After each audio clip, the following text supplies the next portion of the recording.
कहानी की शुरुआत में हम एक जेल की सजा भुगत रहे कैदी को देखते हैं। उसका नाम पैसी रेड है। रेड देश के प्रो लेवल का एक सीरियल किलर है। हालांकि वह एक किलर है, फिर भी वह चोरी के एक मामूली केस में फंस जाता है, जिसके लिए उसे 5 साल की जेल की सजा हो जाती है। सवाल ये है कि उसने ऐसी कौन सी चोरी की थी कि प्रो लेवल का किलर होने के बावजूद वह इस तरह का ड्रामा झेल गया। असल में एक दिन जब वह किसी को मारने जाता है, उस शिकार ने उसे छोड़ देने का प्रस्ताव रखा। बदले में वह अपने लॉकर में रखे $60 मिलियन के बॉन्ड देने की बात करता है। असल में नकद पैसा देखकर रेड उसकी ओर आकर्षित हो जाता है, इसलिए वह उस शख्स को मारने की बजाय बॉन्ड लेकर वहां से चला आता है। अब जिस शख्स के 600 करोड़ रुपए गायब हुए हैं, वह चुप नहीं बैठेगा। वह चालाकी से रेड को पकड़वा देता है पुलिस के हाथ। असल में रेड ये सोचकर नहीं फंसा कि वह मामूली चोरी में फंस जाएगा। पुलिस उसे पकड़ लेती है और उसे 5 साल की सजा हो जाती है। लेकिन जेल में भी रेड अपनी सूझबूझ दिखाता है। वह जेल में खुद को बेहद साधारण और नादान दिखाता है, नियमों का पालन करता है और जेलर को विश्वास दिलाता है कि शायद उसे झूठे केस में फंसाया गया है। इसके बाद जेल में अपील के जरिए उसकी सजा 3 साल कम कर दी जाती है। 2 साल जेल काटने के बाद आखिरकार वह आजाद हो जाता है। उसकी पत्नी क्लोई जेल में उसका स्वागत करने जाती है। ये खबर जब फ्रांस के साइको किलर लुक के कानों तक पहुंचती है, तो वह रेड को मारने के लिए उठ पड़ता है। अब सवाल यह है कि यह साइक्लो किलर लुक और रेड के बीच क्या संबंध है और वह उसे क्यों मारना चाहता है। असल में जेल जाने से पहले रेड लुक के छोटे भाई सैमुअल के साथ काम करता था। उस दिन जब रेड और सैमुअल ने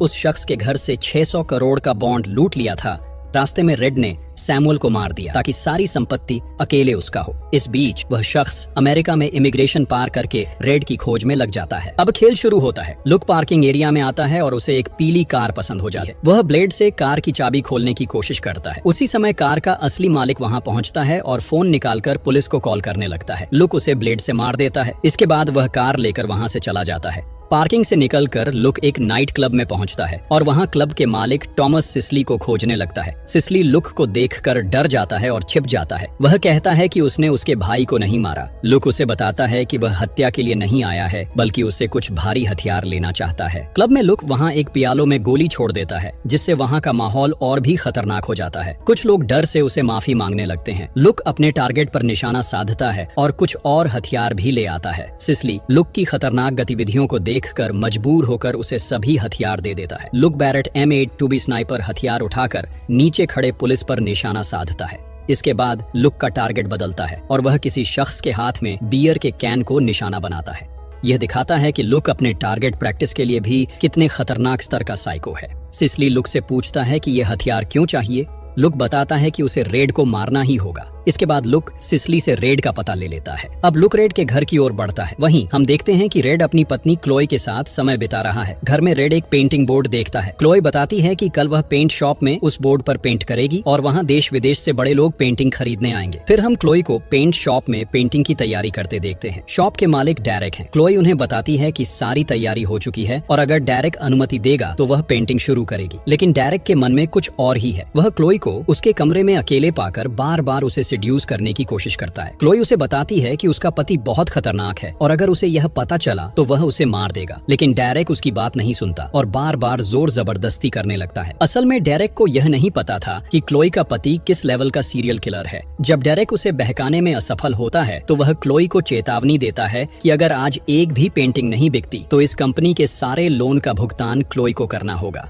दरअसल क्लोई की बातों पर भरोसा करके डेरेक ने पेंटिंग के बड़े स्पॉन्सर्स से $6 मिलियन का लोन लिया था। डेरेक की यह हरकत देखकर क्लोई हैरान रह जाती है, लेकिन फिर भी वह जल्दी से वहां से निकल जाती है। वह वहां से निकलकर अपनी बेटी एला क्वीन को लेकर घर वापस आती है। इसी बीच रेड अपने पुराने दोस्त ले रॉय के पास जाता है। असल में रेड ने जेल जाने से पहले अपने चुराए हुए 600 करोड़ के बॉन्ड अपने दोस्त रॉय के पास रखे थे और अब वह उन्हें वापस लेने आया है। लगभग 2 साल बाद रॉय को रेड देखकर हैरानी होती है। जब रेड अपने बॉन्ड के बारे में पूछता है तो रॉय उसे उलझाकर जवाब देने लगता है। ठीक इसी समय अर्नेस्टो नाम का एक पुलिस ऑफिसर वहां पहुंचता है। जेल में रेड को कोई नहीं पहचानता था, लेकिन अर्नेस्टो उसे शक की नजरों से देखता रहा। रेड जेल से बाहर आने के बाद से उसकी हर गतिविधि पर नजर रखता है। अर्नेस्टो रेड को तलाशी देता है, लेकिन रेड कहता है कि उसके पास कुछ भी नहीं है। सच में अर्नेस्टो तलाशी लेने के बाद कुछ न पाकर सिर्फ चेतावनी देकर चला जाता है। अर्नेस्टो के जाने के बाद रॉय रेड को अंदर लेकर जाता है और वहीं वह लॉकर देखता है जिसमें लगभग 600 करोड़ के बॉन्ड हैं। रॉय बताता है कि उसने पहले अर्नेस्टो को देखकर बॉन्ड का जिक्र नहीं किया। दरअसल वह लगभग 2 साल से अपने दोस्त के इस अमानत को संभाले रखता रहा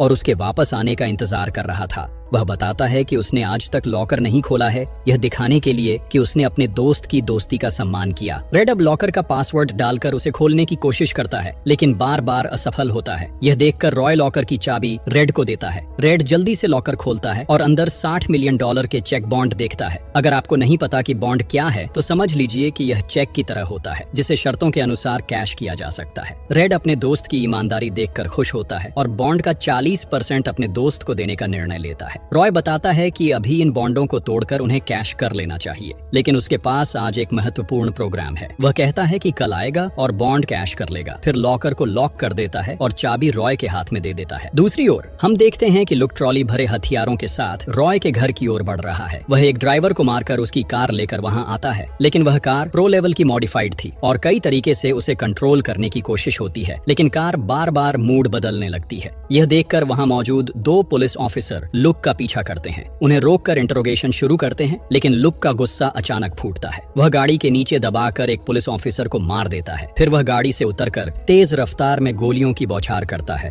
और बाकी पुलिस ऑफिसर को भी मार देता है। इसके बाद वह देखता है कि कोई व्यक्ति उसके इस कृत्य को देख रहा है। वह उस व्यक्ति को मारने जाता है, लेकिन वह व्यक्ति खुद बचने के लिए भागने लगता है। लुक उसे छोड़ता नहीं क्योंकि वह कोई सबूत नहीं छोड़ना चाहता। फिर वह उस व्यक्ति की कार लेकर आगे बढ़ता है। इसी बीच क्लोई अपने पेंटिंग शॉप की तैयारी कर रही होती है। वह अपनी बेटी से कहती है कि कोई अजनबी घर में अंदर न आने पाए। फिर वह बेटी को उसकी खाला ललिता के पास छोड़ देती है और पेंटिंग शॉप पहुंचती है। वहां देश विदेश से बड़े बड़े लोग पेंटिंग खरीदने आते हैं। डायरेक्ट क्लोई को याद दिलाता है कि अगर आज कोई पेंटिंग नहीं बिकी तो उसका पति फिर जेल जाएगा। इसलिए क्लोई हर ग्राहक को प्रभावित करने की कोशिश करती है, लेकिन किसी को भी उसकी पेंटिंग पसंद नहीं आती। हम उस पुलिस ऑफिसर अर्नेस्टो को भी देखते हैं, जो वहां सिक्योरिटी हेड के रूप में नियुक्त है, क्योंकि वहां गणमान्य लोग उपस्थित हैं। वहीं रेड और रॉय भी वहां कुछ तैयारी कर रहे हैं। इस बीच रेड के घर एक शख्स आता है। उस समय एला और उसकी खाला ललिता घर में गेम खेल रही होती हैं। जैसे ही दरवाजे की घंटी बजती है, वे सोचते हैं कि शायद क्लोई और रेड लौट आए हैं। ललिता दरवाजा खोलती है और सामने खतरनाक शख्स को देखती है। वह कुछ पूछने ही वाली होती है कि लुक वहां घुसकर पूरे घर की तलाशी लेने लगता है। ललिता उसे बाहर जाने के लिए कहती है, लेकिन लुक रेड और क्लोई को खोजने के लिए पूरी जगह खंगालता है। पीछे से ललिता धीरे धीरे चाकू लेकर लुक की ओर बढ़ती है, लेकिन लुक कहता है कि वह रेड को किसी भी कीमत पर चाहता है और सिर्फ रेड को मार कर जाएगा। ललिता अचानक हमला करती है। लुक चाकू पकड़कर उसे पेट में धकेल देता है। इस दृश्य को देखकर एला डर जाती है। ललिता जान बचाने के लिए एला को वहां से भागने की कोशिश करती है, लेकिन उसकी आवाज नहीं निकलती। ललिता को मारने के बाद लुक फोटो देखकर महसूस करता है कि वहां एक बच्चा भी है। वह एला को ढूंढता है। बाहर आते ही वह देखता है कि एला भाग रही है। वह गुस्से में आग बबूला हो जाता है, क्योंकि अब तक किसी भी शिकार को वह बचा नहीं पाया था, लेकिन एक छोटा बच्चा उसे चकमा देकर भाग गया। लुक रेड को घर में नहीं पाता, इसलिए वह पूरी जगह फिर से अच्छे से खोजने लगता है। इसी दौरान उसे आर्ट गैलरी का एक इनविटेशन टिकट मिलता है। दूसरी ओर हम उस आर्ट गैलरी को देखते हैं जहां अर्नेस्टो रेड को देख लेता है। अर्नेस्टो रेड को बताता है कि वह उसकी हरकतों पर नजर रख रहा है। इस बीच रेड देखता है कि क्लोई अपने चेहरे पर तनाव लिए इधर उधर भाग रही है। इसे देखकर रेड क्लोई से पूछता है कि असल में मामला क्या है। दूसरी ओर हम ललिता को देखते हैं, जो पूरी ताकत लगाकर फोन के पास जाकर क्लोई को कॉल करने की कोशिश करती है। इसी समय एला दौड़ती हुई वहां आती है और अपने पिता को चिल्लाकर बुलाने लगती है, लेकिन वहीं दूसरी ओर लुक भी आ जाता है।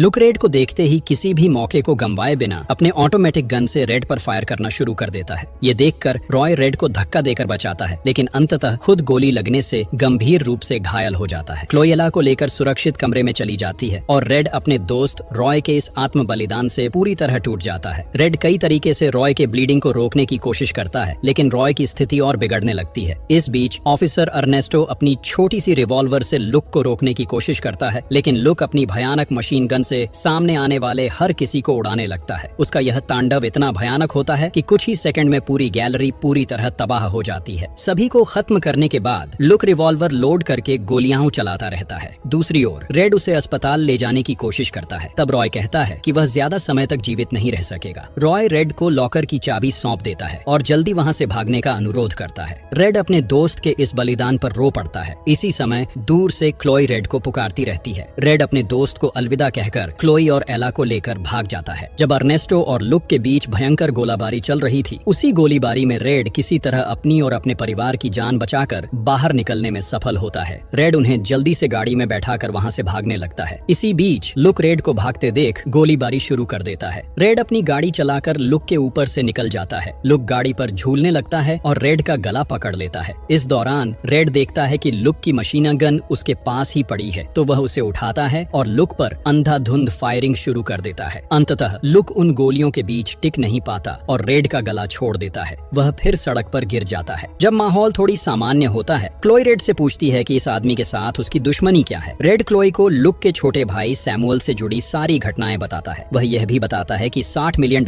के बांड अब उसके पास हैं। यह सब कहते कहते वे रॉय के घर के सामने पहुंचते हैं, जहां बांड का लॉकर रखा था। रेड क्लोई को वहीं इंतजार करने के लिए कहता है और जल्दी लॉकर खोलकर सभी बांड लेकर वापस आने का वादा करता है। वह लॉकर की चाबी लेकर घर के अंदर चला जाता है और क्लोई और एला वहीं गाड़ी में इंतजार करती हैं। रेड अंदर जाकर एक बैग लेता है और लॉकर खोलकर सभी बांड उसमें भरने लगता है। इसी बीच गाड़ी के पास लुक फिर से आ जाता है। रेड लगभग सभी बांड बैग में भर चुका होता है। तभी वह अपनी बेटी एला को देखता है। रेड एला को झप्पी मारता है और तभी लुक क्लोई को सीढ़ी से धकेल देता है। अब रेड को पूरी सच्चाई समझ में आती है। आखिरकार दो कुख्यात किलर आमने सामने हो जाते हैं। लुक क्लोई पर गन ताने उसे आगे बढ़ने के लिए मजबूर करता है। रेड उससे अपनी परिवार की जान की दया मांगता है और बताता है कि उसने लुक के भाई सैमुअल को उस दिन नहीं मारा, बल्कि एक डकैती के दौरान एक हादसे में उसकी मौत हो गई थी। लेकिन लुक रेड की बात नहीं मानता और पूछता है कि उसके भाई ने क्या अपराध किया था जिस कारण रेड ने उसे मारा। रेड उसे पूरी कहानी विस्तार से बताता है। वह बताता है कि लुक का भाई सैमुअल मारा नहीं गया था, बल्कि डकैती के बाद एक अन्य समूह के हमले में उसकी मौत हुई। अपनी और बांड की सुरक्षा के लिए रेड उसे वहीं छोड़कर भाग गया था। रेड और बताता है कि अब वह अपने अतीत को छोड़कर अपने परिवार के साथ सुखी जीवन जीना चाहता है, इसलिए लुक के साथ नई मुसीबत में नहीं पड़ना चाहता। वह उस बैग में रखे $60 मिलियन के सभी बांड लुक को देने के लिए तैयार है, लेकिन लुक ने यह सब सुनते हुए भी ध्यान नहीं दिया। अचानक वह अपनी बंदूक से रेड को गोली मार देता है। यह देख क्लोई भागने लगती है, लेकिन लुक पीछे से उसे शूट करता है। एला डरकर लॉकर में छिप जाती है। क्लोई वहां से बच निकलती है और लुक लॉकर को लॉक कर देता है। ये लॉकर इस तरह डिजाइन किया गया है कि इसमें हवा भी नहीं जाती, जिससे एला की मौत हो सकती है। लुक अब क्लोई को खोजने लगता है। क्लोई कई दरवाजों को पार करके बिल्डिंग के बेसमेंट में पहुंचती है। लुक चतुराई से उसे फॉलो करता है। दोनों लगभग साथ साथ बेसमेंट में पहुंचते हैं। लुक क्लोई को खोजते हुए इधर उधर घूमता है। क्लोई दीवार के पास छिपकर लोहे की फाला पकड़कर इंतजार करती है। जैसे ही लुक आता है, क्लोई उसे पीछे से वार करती है। फाला उसके पेट में चला जाता है और क्लोई वहां से बच निकलती है। लुक अपनी पीठ में फाला लिए आगे बढ़ता है, लेकिन वह बार बार दीवार से टकराता है। अंततः फाला बीच में टूट जाता है।